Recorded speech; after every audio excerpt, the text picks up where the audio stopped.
আসসালামু আলাইকুম, আমি আল্লাহ শাহরিয়া।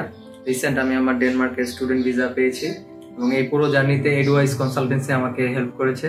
প্রথম থেকে আমার application process, varsity interview, entrance interview, then embassy interview, সব কিছুতেই তারা হেল্প করছে এবং ডকুমেন্ট রেডির ক্ষেত্রেও। এবং স্পেশালি থ্যাঙ্কস আরিবা আপু।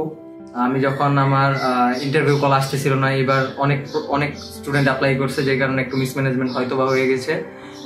তখন আমি অনেক টেন্স ছিলাম এবং এমনও গেছে রাতে 1টার সময় আমি কল দিছি, আপু আমাকে কল ব্যাক করছে, সান্ত্বনা দিছে যে আসবে আসবে।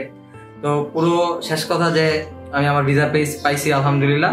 আপনারা যারা বাইরে পড়াশোনা করতে চাচ্ছেন, এবং এই ক্ষেত্রে আমি নিজেও কনফিউজ ছিলাম এবং সবাই কনফিউজ থাকে, তো এই ক্ষেত্রে আপনার এডুয়াইজের কাছে আসতে পারেন এবং তাদের সাথে পরামর্শ করতে পারেন। আই থিঙ্ক তারা আপনাকে বেস্ট সলিউশন দেওয়ার ট্রাই করবে। এবং আপনারা আসেন, দেখে যান, অফিস ঘুরে যান এবং আমার জন্য দোয়া করবেন। শুভকামনা এডুয়াইজের জন্য এবং আমার জন্য দোয়া করবেন। আসসালামু আলাইকুম।